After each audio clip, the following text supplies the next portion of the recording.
Good day to everyone. It's week two, and it's good to be back to continue my story as we began last week, going into the life story of me and and the purpose for that, as I said, was to encourage and to give hope to those that are having to endure circumstances and situations in their own life that is causing problems. And I, I've been on a journey last week as I recorded my first video, a self-reflecting journey, because particularly when you face wobbles of any kind, you ask questions as to why, what's going on, what am I doing? Is there something in my life that I need to deal with, and all of those kinds of things. And I just found myself, because I've been going through a lot of trying times recently, I'm starting to ask questions, is there something in my life that I need to change? Is there something that I need to do? And often, it's hard things to confront oneself with. But nevertheless, my hope and my purpose is to become more and more like the Lord Jesus Christ, and who, as I said last week, is my rock and my salvation, the one that I turn to at every possible juncture. And yeah, it's quite a thing. And when you self-reflect, it's, as I said, difficult, and you don't want to hear the hard things. And I've always been someone who believes that we need to have an accountability partner. And in my case, my accountability partner, besides the Lord and His Word, is my wife. And all through the 30 years of our marriage, she's always been the one that has confronted me and asked hard questions of me. And as much as it's difficult and all of those things, I'm very blessed and thankful that God has given me a wonderful woman like my wife, who only has my best interest at heart. And, as husbands, we don't always get it right. And as I said to you last week, I'm someone who's not afraid to make myself vulnerable. And again, I just feel that it's important to let you know that nobody's perfect. Nobody is got it all together at one given time. And I must openly confess, I get it wrong often, and my family can testify to that. All of my family. And but I think, we're all prone, and we all can be subject to things that cause harm to us, that make us seem something that maybe we're not. And that's why the world in itself is, I find, very critical and skeptical of people who follow faith in some way. Because often as you follow faith, you come across as holier than thou and so forth. But I believe as I said to you, I'm unashamedly Christian, and in my Christian walk, I'm mindful that if anybody, I'm probably one of the biggest hypocrites under the sun. So not because I'm wanting to make myself look bad or anything, but I just feel that people need to realize that no matter what it is you do, what faith you follow, whether you're an atheist, agnostic, whatever it is you are, as human beings, we are broken people. And just this morning, I was reading the Word of God, and I want to read it to you as a sort of a bit of a foundation also for going forward. Because, when we look at this world and the earth we live in, we are just, again, for me, it's so, about 2 weeks ago, we had this absolute spectacular thunderstorm up here in Port Elizabeth. And it was as if God was speaking to us. And, And I kind of think to myself, the crazy thing is we look, we stand in awe, but at the end of the day, do we listen to God and what He's saying? And how do we listen to God? Well, God has spoken through His Word, His revealed Word. And and I turn to that Word. And when I turn to that Word, the wisdom that comes out of that Word, it's just so amazing. And this is, I was reading Judges chapter 2, and I would like to just read it for you. It says, the angel of the Lord went up from Gilgal to Bochim and said to the Israelites, I brought you out of Egypt into this land that I swore to give your ancestors. And I said I would never break my covenant with you. For your part, you were not to make any covenants with people living in this land, but instead, you were to destroy their altars. But you disobeyed my command. Why did you do this? So now I declare that I will no longer drive out the people living in your land. They will be thorns in your sides, and their gods will be a constant temptation to you. When the angel of the Lord finished speaking to all the Israelites, the people wept loudly. So they called the place Bochim, which means weeping, and they offered sacrifices there to the Lord. God had instructed them to live in a certain way. And as people, as broken people, and I'm not going to go into the whole story of Christianity here, but as if you know the Bible, and many people do, whether you're a Christian or not, we always go back to Genesis, and we see in the book of Genesis as God had created everything. That was in the Garden of Eden where that first sin happened. And the sin was purely of disobedience. It was simply not taking God at His word. And when God said, do not do that, Adam and Eve chose to do their own thing. And yes, there was influence, but they still had a choice. They still had a decision to make. And that's for us every day, isn't it? We are faced with decisions that we have to make all the time. And it depends on us whether or not we're going to apply the knowledge that is given to us and the wisdom together. And it reminds me of a quote by some philosopher or some guy that says, knowledge is not power, it is only potential. Applying that knowledge is power. And then he goes on to say that understanding why and when to apply that knowledge is wisdom. And I think that's so true, because God has given us the knowledge. And I'm also mindful that God in His word says, many of my people shall perish because of a lack of knowledge. You see, when we don't take the time out to learn what is right from what is wrong, then we're going to struggle. We're going to create our own morality. We're going to create our own law. And when we start doing that, the lines get terribly blurred. And, I wrote a little newsletter for the organization that I'm busy running at the moment called IMI. And in that newsletter, I described the tragedy of where our world is at the moment. A world that is so hedonistic, so seeking after self, so seeking to fulfill my own pleasure. And God in His word talks about that time that will come where people will be lovers of themselves. So, I think it's important for us to confront ourselves in this way and ask ourselves some hard questions. And just like I'm doing. So when I ask or want to ask hard questions, I need to always begin with myself. And I want to encourage you to do that today.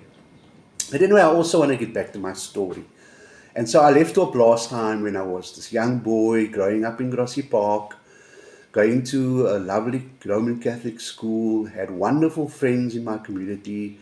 We had absolute wonderful times, playing in the fields, rowing homemade boats in the flood waters in Grassy Park, going to the flay, picking reeds, making kites, all these wonderful things that I don't see the kids doing today. Although I must say, the other day we went to do a job on the weekend, and as we rode through a place in Port Elizabeth called Mission Vale, Mission Vale, Edenvale. um, there were these youngsters flying kites, and it so reminded me of when I was a boy. You know, we would make these kites and box kites and swavels, as we call it, or swallows, and we'd fly them. And what a wonderful time we had. Whereas today, kids are bound up in their homes on their PlayStations and their Xboxes, and they are consumed by digital media.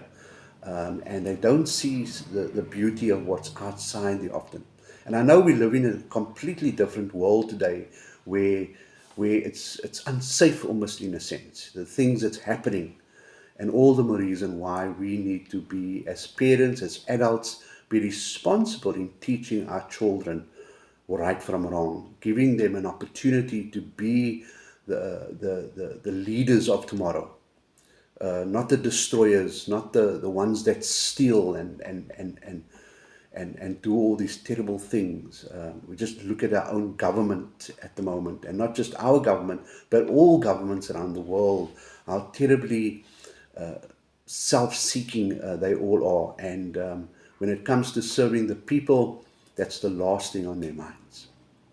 But anyway, back to my story. And so my story continues at that age when I was in primary school. And I remember, we were in standard 3, if I'm not mistaken. Some of my friends who are on social media with me, they might be able to tell me if I'm right or wrong. But it was in 1976 riots, I remember. And that was the first exposure that I had, in a sense, to what was happening in our country at the time.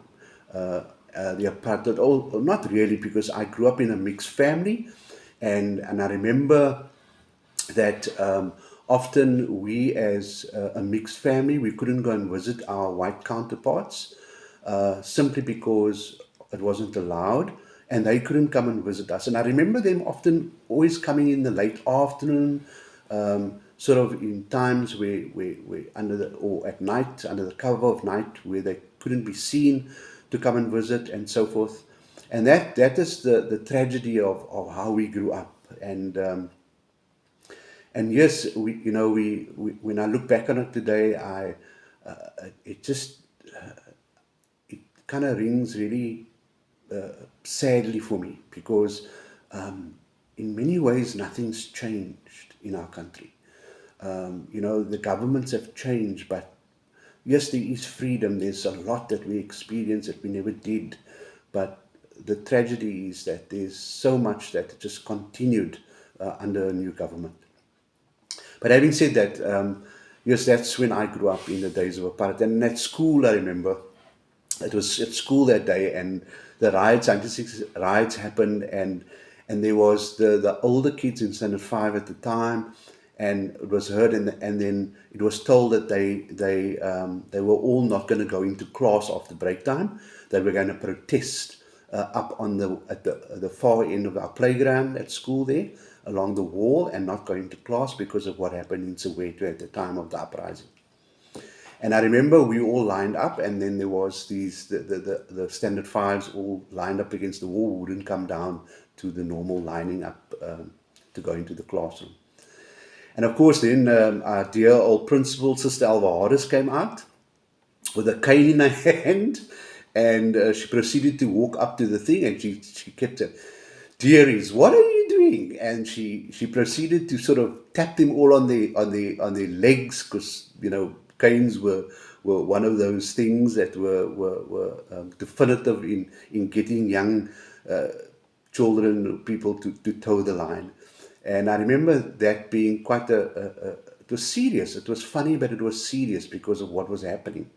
And that was the first time that I was, not to say first time, but in terms of protesting and seeing what was happening out there with regards to our country and the things that people were doing to try and change the narrative. And I must say, as I look back, it was quite brave of those standard 5s to do what they did. And of course, then we proceeded through. It never happened again. And we proceeded. I went on to high school eventually, and I went to a high school, a newish kind of high school called Weinberg Senior Secondary, and I spent my high school years there. And of course, at that time, as I ended high school, a very defining moment happened for me in my life, and that was my father passing away. And I remember, the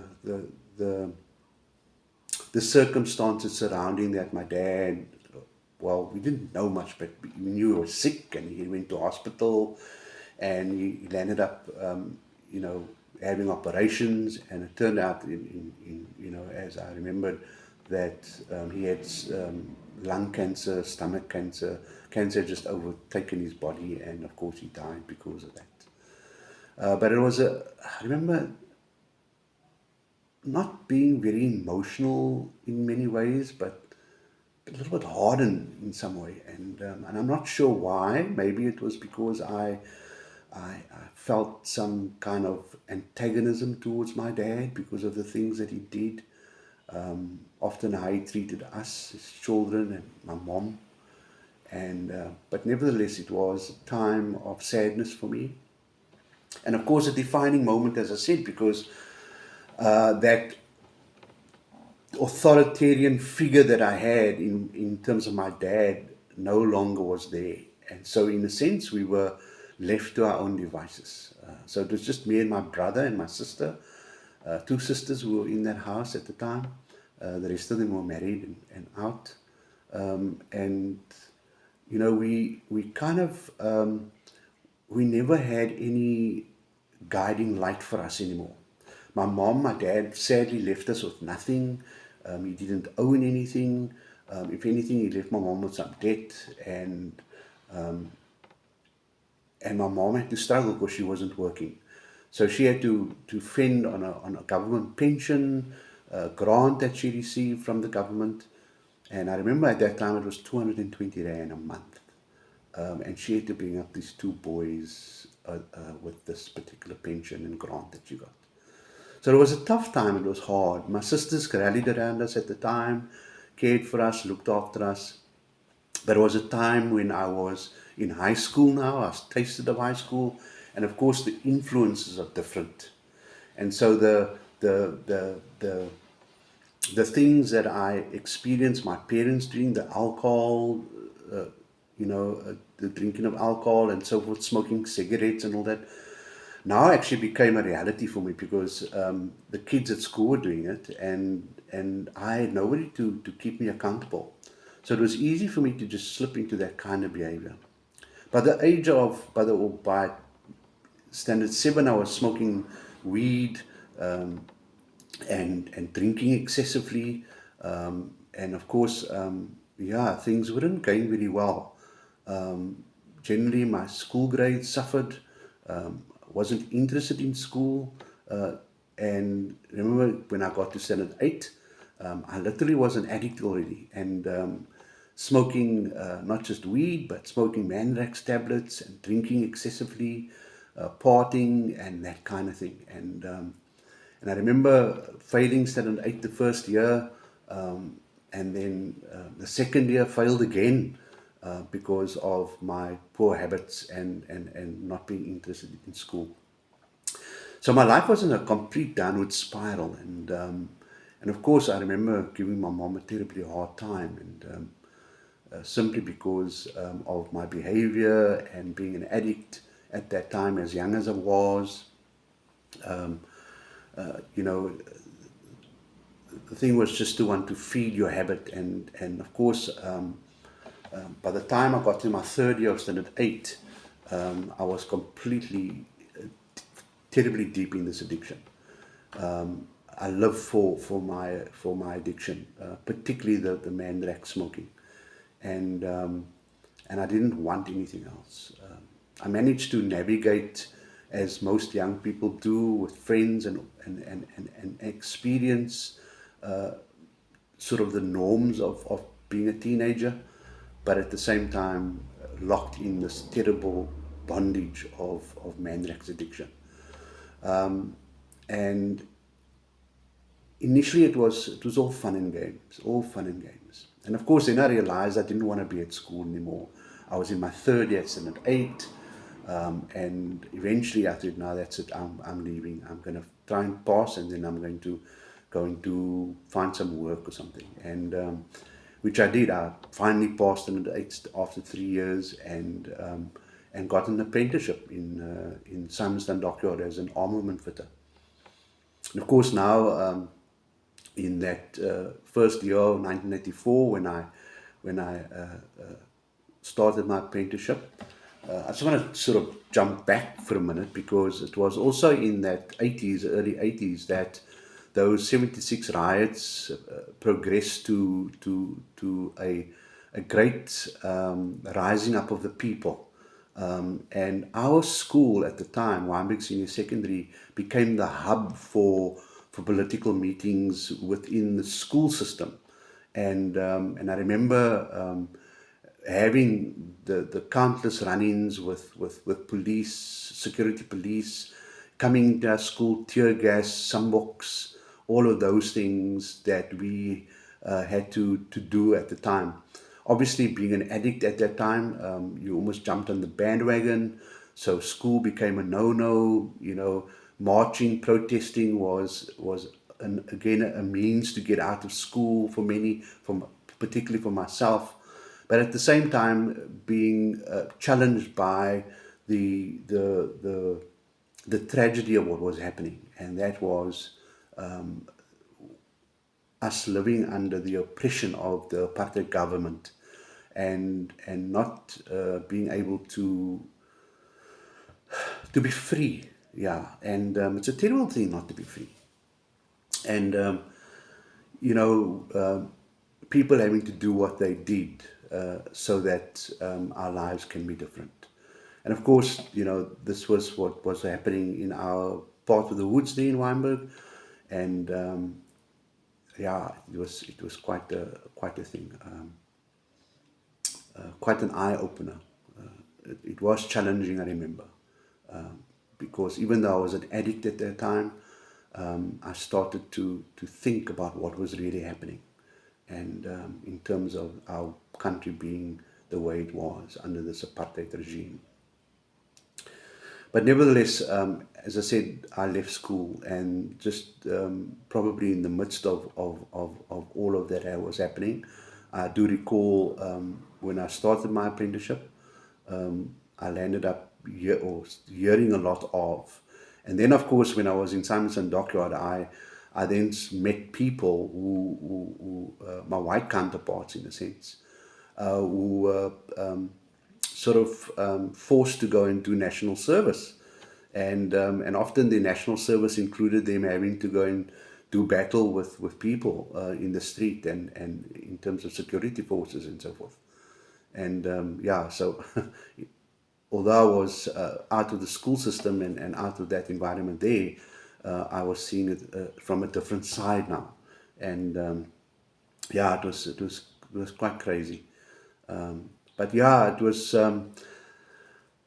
at that time now, of course, deeply embedded in my addiction, and now also having the ability to feed my own addiction.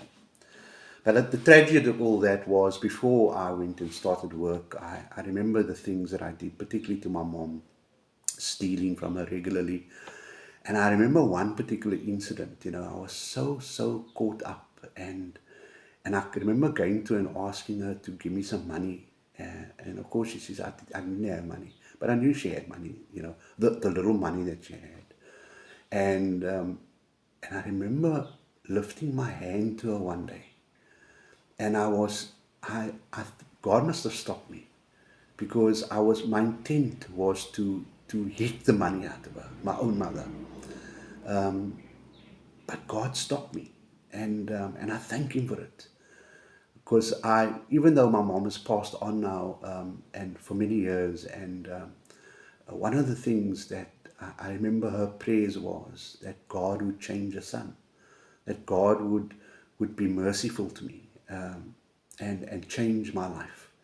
And I will share a little bit about that again as I go along. But yeah, that is, and that was now then the beginning of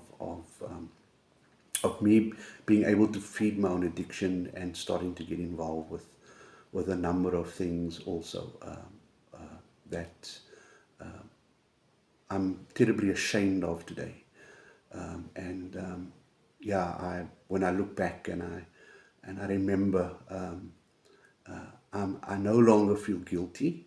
I've been set free. God has forgiven me.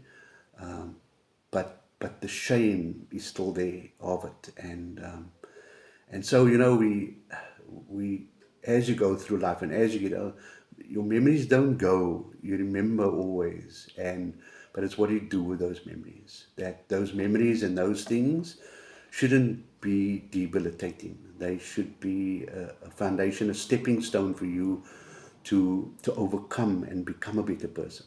And not a perfect person, but a better person. So yeah, I don't know. I don't want to talk too much like I did last time.